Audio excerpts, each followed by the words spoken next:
اور سورہ فلق اور سورہ ناس یہ جادو کا علاج ہے۔ سرکار دو عالم صلی اللہ علیہ وسلم پر جادو ہوا، لبید کی لڑکیوں نے جب جادو کیا اور آپ صلی اللہ علیہ وسلم بیمار ہو گئے، ہوتا سب مشیت الہی سے ہے، اللہ تبارک و تعالیٰ کی مشیت کے علاوہ کچھ بھی نہیں ہو سکتا، لیکن سبب بن جاتا ہے، بعض اوقات جادو کی وجہ سے بندہ بیمار ہو جاتا ہے۔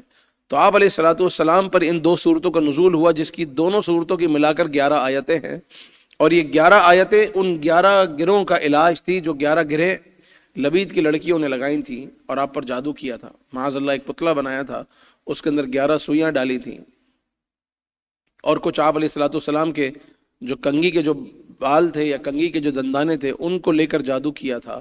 مگر جیسے ہی یہ 11 آیتیں نازل ہوئی ہیں، ایک ایک آیت نازل ہوتی گئی اور وہ گرہ کھلتی گئی اور وہ جادو کا اثر دور ہو گیا، اور اس امت کو یہ تحفہ مل گیا کہ اگر کبھی کسی کو لگے کہ مجھ پر جادو ہے یا نہیں بھی ہے مگر وہ جادو سے بچنا چاہتا ہے، محفوظ رہنا چاہتا ہے، تو ان 2 صورتوں کی تلاوت کیا کرے۔ قل اعوذ برب الفلق، آپ فرما دیجئے میں اس کی پناہ لیتا ہوں جو صبح کا پیدا کرنے والا ہے، من شر ما خلق، مخلوق کے شر سے، مخلوق جو بھی شر پھیلاتی ہے میں اللہ تبارک و تعالیٰ کے شیلٹر میں آتا ہوں، اللہ تعالیٰ کی پناہ میں آتا ہوں، ومن شر غاسق اذا وقب، اور اندھیری ڈالنے والے کی شر سے جب وہ ڈوبے، رات کے وقت جادو ہوتا ہے عام طور پہ، ومن شر النفاثات فی العقد، اور عورتوں کے شر سے جو گٹھانے لگا لگا کر اس میں پھونکتی ہیں، ومن شر حاسد اذا حسد، اور حسد والے کے شر سے جب وہ مجھ سے حسد کرے۔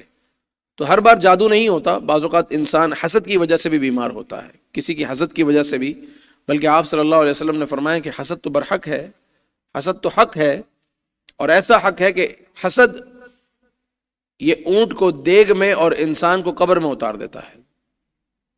اونٹ نہر ہوگا تو کہاں جائے گا؟ دیگ میں۔ انسان مر جائے گا تو قبر میں۔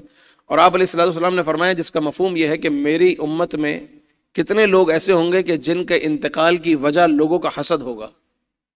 یعنی حسد فقط آدمی کو بیماری نہیں کرتا، بعض اوقات سامنے والے کی جان بھی لے لیتا ہے، اس سے بچنا بہت ضروری ہے۔ اور ہر ذی نعمت سے حسد ہوتا ہے، حضور نے فرمایا کل ذی نعمت محسود، ہر نعمت والے سے حسد ہوگا۔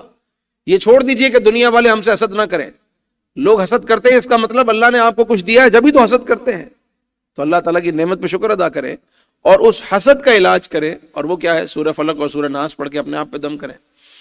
سورہ قلم کی آخری آیتیں پڑھیں، وَإِن يَكَادُ الَّذِينَ كَفَرُوا لَيُزْلِقُونَكَ بِأَبْصَارِهِمْ لَمَّا سَمِعُوا الذِّكْرَ وَيَقُولُونَ إِنَّهُ لَمَجْنُونٌ وَمَا هُوَ إِلَّا ذِكْرٌ لِلْعَالَمِينَ۔ اس کو ہر نماز کے بعد 3 بار پڑھیں۔ اور سورہ فلق اور سورہ ناس کو رات سونے سے پہلے آپ علیہ الصلوۃ والسلام پڑھتے، اپنے ہاتھوں پہ دم کرتے، 3 بار پڑھ کر ہاتھوں پر دم کر کے، اور پورے چہرے پر پورے جسم پر اپنے ہاتھوں کو پھیر لیتے۔ یہ آپ علیہ الصلوۃ والسلام کا خود کا انداز تھا۔ آپ علیہ الصلوۃ والسلام، آپ تو معصوم ہیں، آپ تو امام الانبیاء ہیں، آپ تو سید المرسلین ہیں، کیا آپ پر کوئی وار کر سکتا ہے؟ تصور بھی نہیں ہے۔ کیا آپ کو کوئی نقصان پہنچا سکتا ہے؟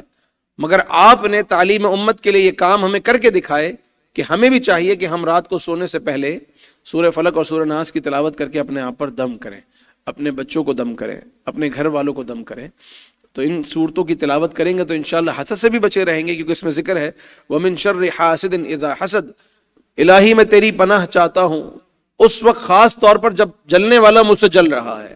تو جب آپ اللہ تعالیٰ کی پناہ میں آ گئے تو پھر آپ کو کون نقصان پہنچا سکتا ہے؟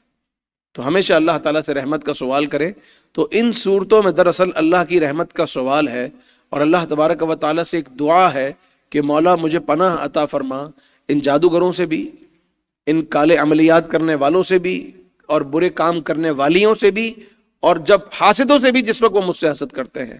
اور قل اعوذ برب الناس، آپ کہہ دیجئے میں تو اس کی پناہ میں آیا ہوں جو سب لوگوں کا رب ہے، ملک الناس، سب لوگوں کا بادشاہ ہے، الہ الناس، اور سب لوگوں کا وہی خدا ہے، من شر الوسواس الخناس، اس کے شر سے جو دل میں برے خطرے ڈالتا ہے، اور خناس ہے، الذی یوسوس فی صدور الناس، وہ جو دلوں میں وسوسے ڈالتا ہے، یعنی شیطان، من الجنۃ والناس، جن اور آدمی۔